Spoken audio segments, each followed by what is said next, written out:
what are your pro tips or your kind of, Agnes's top three favorite things that people don't realize about Z-Wave? Uh-huh. Yeah, I think that the number one today would definitely be Z-Wave long range. People don't realize how powerful it is and how easy it is to add devices. You can scan a QR code, add it just like on a Matter device, right? So adding devices to your home is very easy. Security is extremely, it's just like it's impossible to break into that network, and you get incredible range, and you don't have to think about now as where that device is. The range is good enough for a standard home to be automated without having any repeaters or anything like that with Z-Wave long range. So that's my kind of like the number one thing is it is really um, it solves so many other issues than just range with Z-Wave long range because of the fact that it's a direct connection between the hub and the device. It makes things so much more reliable and easier to implement as well. My second the second thing that people don't realize, and it's a source of confusion, and also the number one support request is troubles with adding devices. So Z-Wave, I think, is unique in a way because of its security Hmm. constraints and because it was always from the very beginning a very security oriented protocol. That's why most security companies in the US use Z-Wave as their home automation protocol. Not a lot of people realize that, but if you have a security panel at home and you're in North America, you probably have a Z-Wave controller at home. Right. So the quirk about Z-Wave is that a given Z-Wave device can only be connected to one network at a time. So if my Bluetooth headphones are now connected to my computer and my phone and whatever else, and that means that Yeah. every once in a while I have to spend half an hour on my watch trying to reconnect them. That will never happen with Z-Wave. A Z-Wave device can only be connected to one hub. And Yeah. until you specifically tell it to be disconnected, which means that you have to send a command to the network saying, whoever wants to disconnect, speak now. And then you have to physically tap that device to say, okay, I want to go. Otherwise, it will think that it's forever connected to that hub.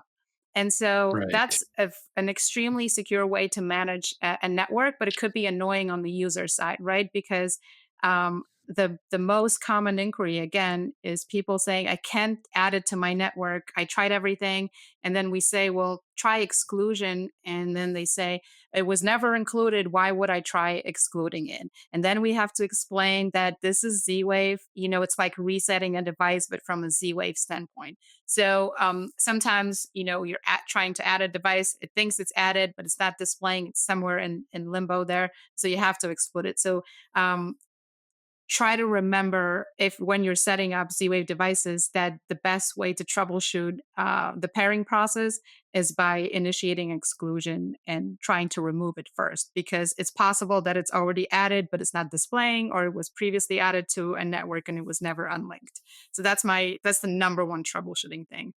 um, and I think that the third thing that I would mention about Z-Wave is especially for home assistant users is that um, it's so easy to update the firmware, but the firmware is never forced on you, right? So a lot of the Wi-Fi manufacturers will force the new firmware on you, and it's a lot of the times it's security patches. The good news with Z-Wave, it's already so secure that you can kind of have your product on the same firmware, and it will always be functional, and it will always be yours because it already went through that stringent certification process. So it's not like we're ever Hmm. patching any security gaps or, that nobody can ever kind of get to your device and brick it for you. It's not possible with Z-Wave.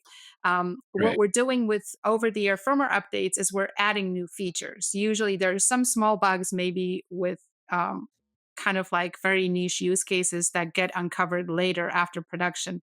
But these are small things. Normally, what you're getting new features. So you're buying a hardware device, and then Home Assistant stores new versions of firmware in their library. So it shows you that a firmware update is available, and if you want to, you can apply it, and then maybe you get a new feature that you requested or that you could use on your device without doing anything. So this is a great way. Sometimes you get Z-Wave long range, in a firmware update. Yeah. So this is a great thing about this particular hardware and this technology. That's so cool. I appreciate that.